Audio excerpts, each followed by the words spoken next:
Kıymetli izleyicilerim ve takipçilerim, Alevle Mutfak aşkına kanalıma ve mutfağıma hoş geldiniz. Bugün de sizler için sadece 4 tane bezeden yaptığım çıtır çıtır nefis bir katmer börek tarifi hazırladım. Hiç zaman kaybetmeden hemen tarifime geçiyorum. Hepinize iyi seyirler.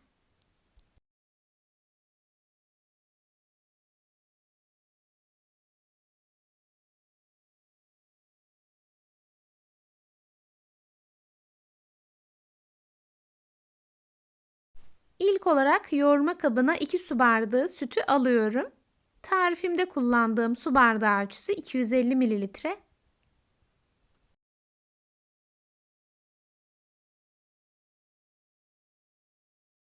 Sonrasında bir paket kabartma tozu, 2 yemek kaşığı üzüm sirkesi,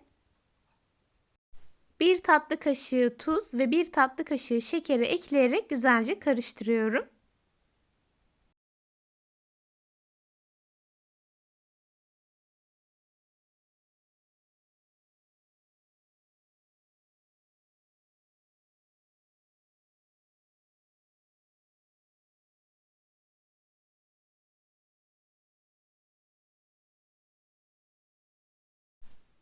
Güzelce karıştırdıktan sonra son olarak yavaş yavaş unumu ekleyerek yumuşak bir hamur hazırlıyorum. Tarifim için toplamda 4,5 su bardağı un kullandım. Unun bir kısmını ekledikten sonra güzelce karıştırıyorum. Hazırladığımız hamurun yumuşak bir hamur olması gerekiyor. O yüzden lütfen sizler ununuzu yavaş yavaş ekleyin. Bu arada tarifimde kullandığım tüm malzemeleri videonun altındaki açıklama kısmına ölçüleriyle birlikte ekliyor olacağım. Oradan da bakıp faydalanabilirsiniz.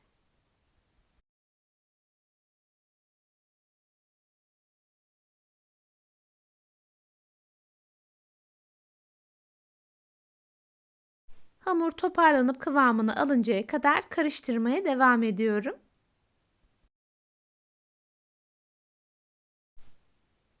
Son olarak spatulayı temizleyerek içerisinden çıkartıyorum ve hızlıca yoğurmaya başlıyorum. Hamurun iyice yoğrulması oldukça önemli. Çünkü yoğurduktan sonra hemen bezelerimizi alarak o şekilde dinlendireceğiz.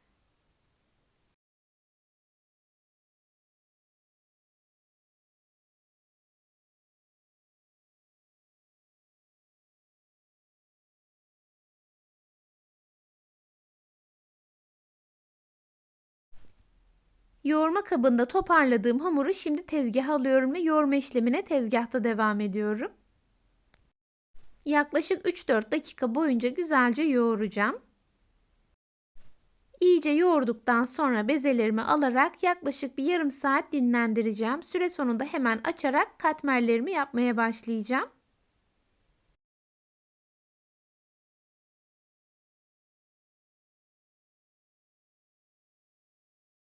Yoğurma işlemini hızlandırmak için bu şekilde yumruklayarak yoğuruyorum. Çok etkili bir yöntemdir. Sizlere de tavsiye ederim.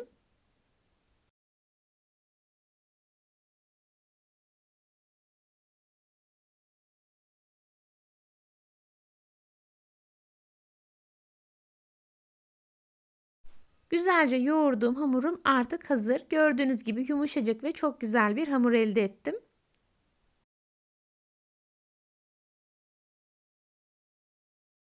Şimdi hamuruma yuvarlak bir form veriyorum ve 4 eşit parçaya kesiyorum.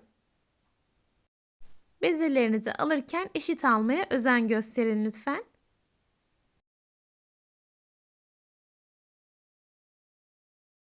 Şimdi bu kestiğim hamurları yuvarlayarak beze haline getiriyorum.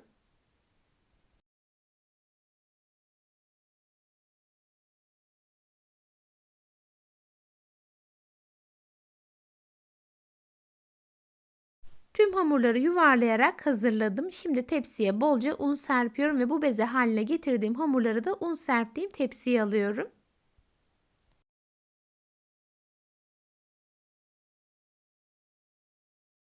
En son bezelerin üzerine de un serptikten sonra temiz bir poşete koyarak yarım saat boyunca oda sıcaklığında dinlendiriyorum.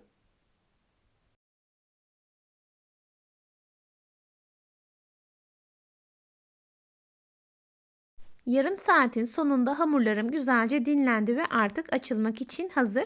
Hemen bir tanesini tezgaha alıyorum. Kalanların üzerini yine poşetle kapatarak kenara koyuyorum ki üzerleri kabuk tutmasın. Bezelerimi açmak için nişasta kullanıyorum. Buğday ya da mısır nişastası hiç fark etmez. Her ikisini de kullanabilirsiniz. Bezenin altına üstüne bir miktar nişasta koyduktan sonra oklavayla olabildiğince ince ve büyük olacak şekilde güzelce açıyorum.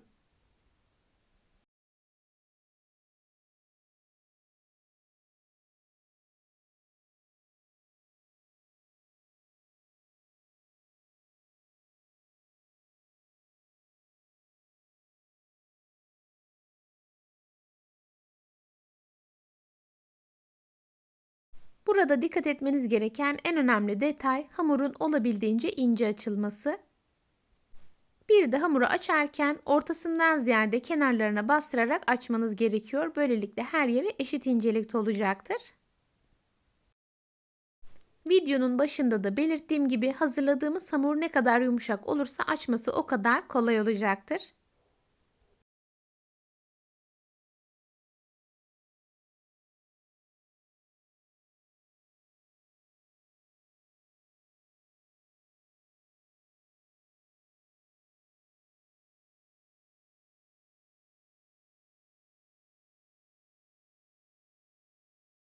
Hamuru yeteri kadar açarak hazırladım. Üzerine sürmek için tereyağı kullanıyorum.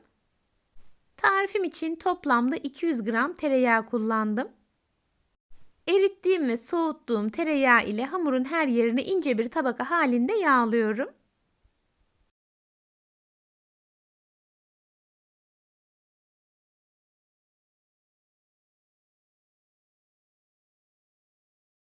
Her yerini güzelce yağladıktan sonra görmüş olduğunuz gibi açtığım hamuru oklavaya sarıyorum. Bu esnada olabildiğince sıkı sarmaya özen gösterin lütfen.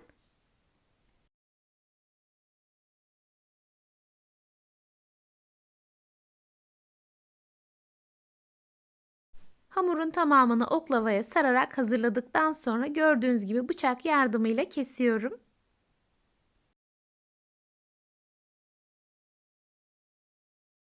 Sonrasında da hamuru oklavadan ayırıyorum.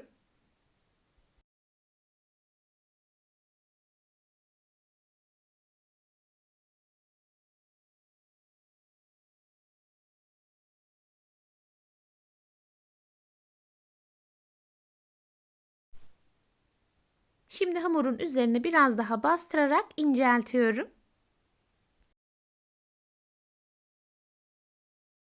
Hazırladığım hamuru 6 eşit parçaya kesiyorum.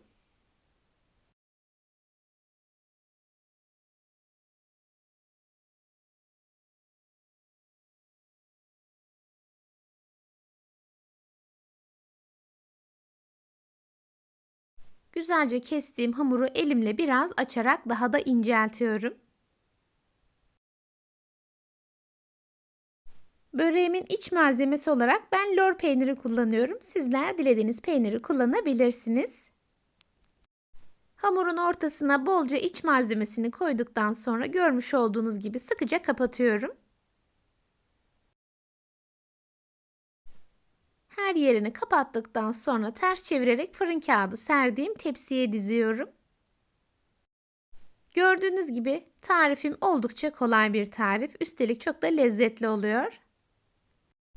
Tarifimin tüm detaylarını elimden geldiğince videomda sizler için paylaşıyorum. Yine de aklınıza takılan bir şey olursa yorumlarınızı mutlaka bekliyorum. Gördüğüm an yorumlarınıza hemen dönüş sağlayacağım.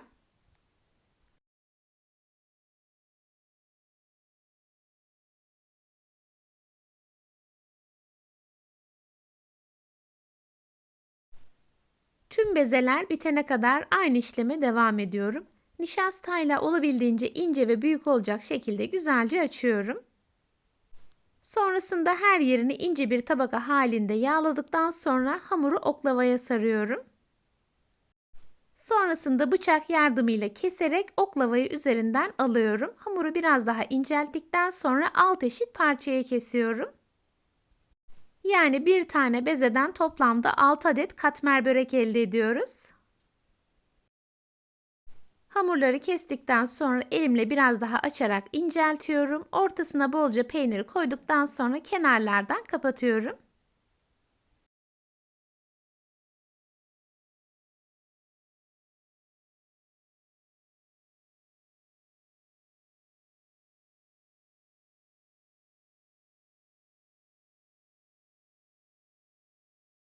Dilerseniz bu tariften bolca yaparak buzluğa da kaldırabilirsiniz. İsterseniz börekleri bu şekilde hazırladıktan sonra buzluğa koyun, sonrasında pişirin.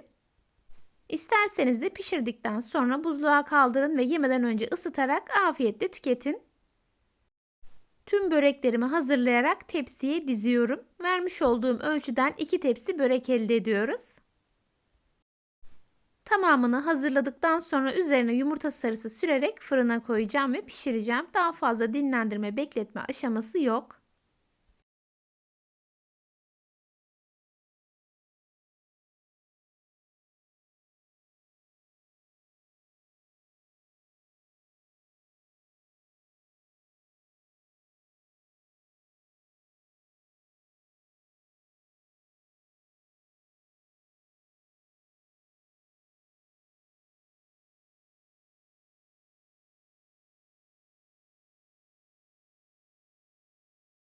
Tamamını hazırlayarak tepsiye koyduktan sonra elimle biraz daha üzerine bastırıyorum ve inceltiyorum.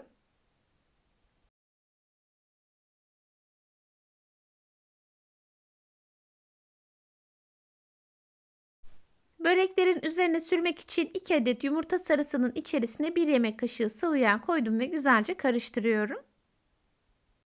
Hazırladığım karışımı böreklerin üzerine sürüyorum. Diğer bir taraftan da fırınımı 200 derece alt üst ayarı açarak ısıtıyorum. Böreklerim artık fırına girmek için hazır. Önceden ısıttığım 200 derecelik alt üst ayarlı fırına koyarak pişiriyorum. İlk tepsim piştikten sonra aynı şekilde ikinci tepsiyi de fırına koyarak pişiriyorum. 25 dakikanın sonunda pişen böreklerimi fırından çıkartıyorum ve biraz soğumaya bırakıyorum. İlk sıcaklığı giden börekleri hemen sıcak sıcak servis edebilirsiniz. Sizler tarifimin son halini izlerken ben de sizlere veda etmiş olayım. Bugün yine çok güzel bir tarifimin sonuna geldim. Beni izlediğiniz için hepinize çok teşekkür ederim. Videomu beğendiyseniz beğenmeyi, hala kanalıma abone değilseniz bana destek olmak için abone olmayı ve yeni videolarımdan anında haberdar olmak için bildirim zilini açmayı unutmayın lütfen. O değerli ve güzel yorumlarınızı her zaman bekliyorum. Videolarımı görmesini istediğiniz arkadaşlarınızla paylaşabilirsiniz. Tarifimi yapıp deneyecek olan herkese şimdiden afiyet olsun. Bir sonraki tarifimde görüşmek ümidiyle. Kendinize çok iyi bakın. Hoşça kalın. Allah'a emanet olun.